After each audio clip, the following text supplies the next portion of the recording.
बिल्कुल दीप, हमारे बाजार में तेजी का रुझान बरकरार रहेगा। पहले मैं आपको रीजन बता दूं क्यों मुझे लगता है कि आज तेजी का रुझान बरकरार रहेगा, और उसके बाद जो हमारे 24 में 24,000 की थीम है, जो टारगेट है वो बिल्कुल इंटैक्ट है। उस थीम में तो मुझे कोई डाउट ही नहीं है कि 24 में 24,000 होगा। देखना क्या है दीप, देखना ये कि ये 24,000 बजट से पहले होता है या बजट के बाद। तो मेरा ये एक मानना है, अब से लेकर बजट तक बाय ऑन डिप्स का मार्केट है। हर गिरावट में खरीदारी करनी है आपको। जब भी ठीक ठाक से करेक्शन आए, सपोर्ट लेवल के आसपास आए, लेना है, ये ध्यान में रखिए। 24,000 होना है, बजट के पहले ही हो जाना है या बजट के बाद होना है, ये देखने वाली बात है। आज क्यों मैं इतना बुलिश हूं, क्यों पॉजिटिव? पहली चीज, एफआईएस और घरेलू फंड्स के आंकड़े आपके सामने रख दूं। एफआईएस की तरफ से 2175 करोड़ की कैश मार्केट में खरीदारी हुई है, और इंडेक्स फ्यूचर्स 563 करोड़ के खरीदे, यानी कि करीबन करीबन 2700 करोड़ की।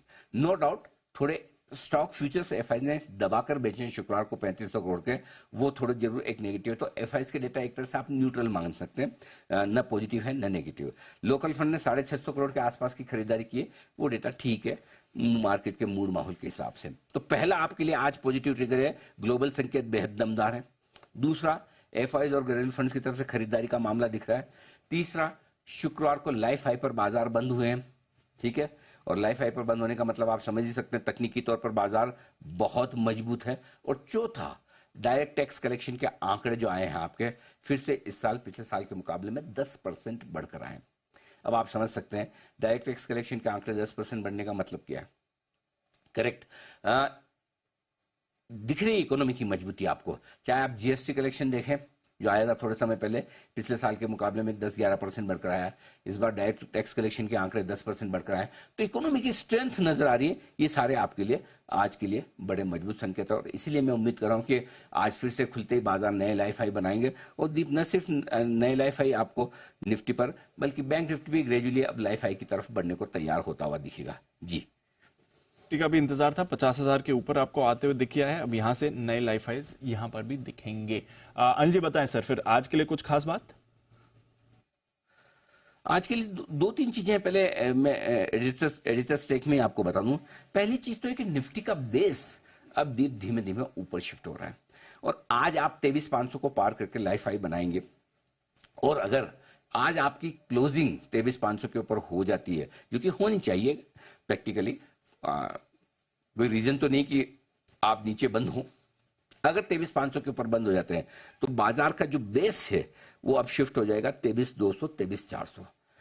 ये 200 पॉइंट की रेंज अब आपके लिए बेहद बेहद बेहद मजबूत सपोर्ट का काम करेगी। अगले टारगेट क्या?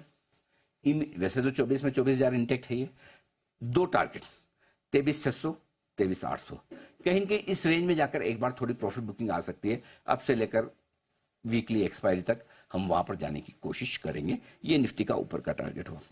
अब आइए बैंक निफ्टी। बैंक निफ्टी ने ओहो लगातार दीप है ना, 7 दिन हो गए थे बैंक निफ्टी को, बंद होता है 50,000 के करीब आकर, लेकिन ऊपर नहीं। शुक्रवार को फाइनली 50,000 पर बंद हुआ है। मैं भी ऊपर तो नहीं कहूंगा, 50,002 को मैं ऊपर तो नहीं मानता, लेकिन एक ब्रेकआउट देने की कोशिश आज बैंक निफ्टी कर रहा है। और मुझे लगता है अगर आज फिर से बैंक निफ्टी 50,000 के ऊपर बंद हो जाता है तो बैंक निफ्टी का अगला बड़ा टारगेट जो बन रहा है वो बहुत क्रिस्टल क्लियर निकल कर आ रहा है। 50,500 50,650 ये टारगेट है 50, और उसके पार निकलने पर 51,000 के आसपास तक जाकर नया लाइफ हाई बनाने को तैयार बैंक निफ्टी होता दिख रहा है। बैंक निफ्टी कोशिश कर सकता है अब यहां से जो अंडर परफॉर्मेंस है उसको खत्म करके लीडरशिप लेने की निफ्टी के मुकाबले में, तो ये एक अच्छा संकेत रहा। मेरे ऑल टाइम फेवरेट दो अनमोल रतन मिड कैप और स्मॉल कैप शेयर मजबूत थे, मजबूत है, और अभी तक कोई ऐसा संकेत नहीं है जिसके लिए मैं वहां पर डाउट करूं, मजबूत ही रहेंगे। तो मिड कैप और स्मॉल कैप शेयरों में मजबूती बरकरार रहेगी। न सिर्फ मजबूती बरकरार रहेगी, तेजी भी भरपूर रहेगी। बने रहें, डटे रहें, टिके रहें, चिंता न करें, और बाय ऑन डिप्स की स्ट्रेटेजी रखें। पहले सपोर्ट लेवल पर खरीदें, ट्रेडर हैं तो, इन्वेस्टर हैं तो इंपॉर्टेंट सपोर्ट लेवल पर आने पर खरीदिए। तेजी कहां हो सकती है? आज मैंने आपके लिए विशेष कुछ सेक्टर्स भी ढूंढे हैं दीप, मुलाहिजा फरमाइए। बैंक्स, एफएमसीजी, डिफेंस और रेलवे, ये 4 सेक्टर मुझे मजबूती की तरफ अच्छे नजर आते हैं। यहां पर फोकस करिए। कमजोरी थोड़ी बहुत मेटल शेयरों में हो सकती है, ऑयल एंड गैस शेयर हल्के फुल्के कमजोर हो, लेकिन मैं वहां ज्यादा अभी दिमाग नहीं लगा रहा। मेरे लिए 4 मजबूती वाले और मेटल कमजोरी वाले संकेत आपके लिए निकल कर आते हैं। जी दीप।